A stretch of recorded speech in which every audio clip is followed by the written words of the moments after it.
ನಮಸ್ತೆ ವೀಕ್ಷಕರೇ, ಬೆಂಗಳೂರು ಗ್ರಾಮಾಂತರ ಜಿಲ್ಲೆ ದೇವನಹಳ್ಳಿ ಟೌನ್ ವಿಜಯಪುರ ರಸ್ತೆಯಲ್ಲಿರುವ ರಾಗಿ ದಾಸ್ತಾನು ಉಗ್ರಾಣ ಮಳಿಗೆಯಲ್ಲಿ ಆಹಾರ ಮತ್ತು ನಾಗರಿಕ ಸರಬರಾಜು ನಿಗಮ ನಿಯಮಿತ ವತಿಯಿಂದ 2025 ಹಾಗೂ 26ನೇ ಸಾಲಿನ ಕನಿಷ್ಠ ಬೆಂಬಲ ಬೆಲೆ ಯೋಜನೆಯಡಿ ರೈತರಿಂದ ನೇರವಾಗಿ ರಾಗಿಯನ್ನು ಖರೀದಿಸುವ ಕಾರ್ಯಕ್ಕೆ ಸಚಿವ ಕೆಎಚ್ ಮುನಿಯಪ್ಪನವರು ಚಾಲನೆ ನೀಡಿದರು. ನಂತರ ಸಚಿವರು ಮಾತನಾಡಿ, ಪ್ರಸಕ್ತ ವರ್ಷ ಒಳ್ಳೆಯ ಬೆಲೆಯನ್ನು ಸರ್ಕಾರ ನಿಗದಿಪಡಿಸಿ ರಾಗಿ ಖರೀದಿಸುತ್ತಿದೆ. ರೈತರಿಂದ ನೇರವಾಗಿ ಖರೀದಿಸಿ ಅದರ ಹಣವನ್ನು ಯಾವುದೇ ಮಧ್ಯವರ್ತಿಗೆ ಆಸ್ಪದ ನೀಡದೆ ರೈತರ ಬ್ಯಾಂಕ್ ಖಾತೆಗೆ ಡಿಬಿಟಿ ಮೂಲಕ ನೇರವಾಗಿ ಸಂದಾಯ ಮಾಡಲಾಗುತ್ತದೆ.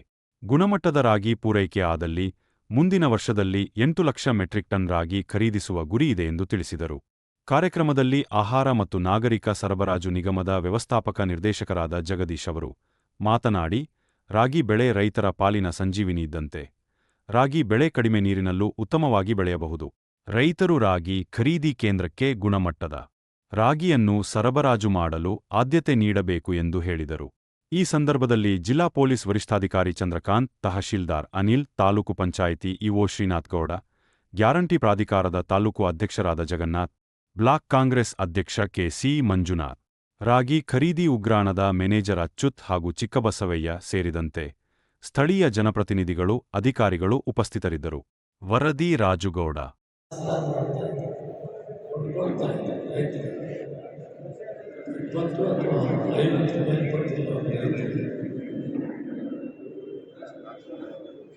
ನಾವು ರಾಗಿಯನ್ನು ಉತ್ತರ ಭಾರತದಲ್ಲಿ ಬಳಸಬೇಕು ಅಂತ ಯೋಚನೆ ಮಾಡ್ತಾ ಇದ್ದೇವೆ. ನಮ್ಮ ಪಕ್ಕದ ರಾಜ್ಯಗಳಲ್ಲಿ ಬಳಸಬೇಕು ಅಂತ ಯೋಚನೆ ಮಾಡ್ತಾ ಇದ್ದೇವೆ.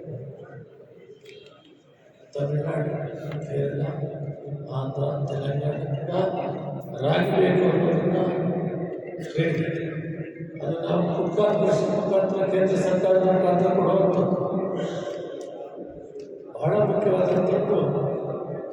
ನಮ್ಮ ರಾಜ್ಯಕ್ಕೆ ಒಳ್ಳೆಯ ಹೆಸರಿದೆ.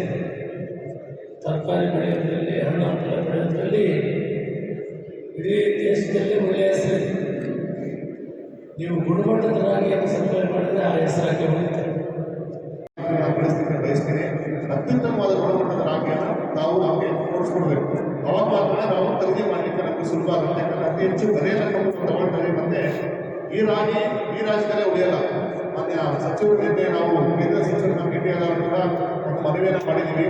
ಪಕ್ಕದ ರಾಜ್ಯಗಳಿಗೆ ನಮ್ಮ ರಾಗಿಯನ್ನು ಕಳಿಸ್ಕೊಡ್ಬೇಕು ಅಂತ ಒಂದು ಮನವಿಯನ್ನು ಮಾಡಿದ್ದೀವಿ. ಕೇಂದ್ರ ಸಚಿವರು ಕೂಡ ಪಾಸಿಟಿವ್ ಆಗಿ ಸಕಾರಾತ್ಮಕವಾಗಿ ಸ್ಪಂದಿಸಿದ್ದಾರೆ. ಆದರೆ ನಾವು ಬೇರೆ ರಾಜ್ಯಗಳಿಗೆ ಕಳಿಸ್ಕೊಡ್ಬೇಕಾದ್ರೆ ನಮ್ಮ ರಾಗಿ ಗುಣಮಟ್ಟ ಚೆನ್ನಾಗಿರಬೇಕು.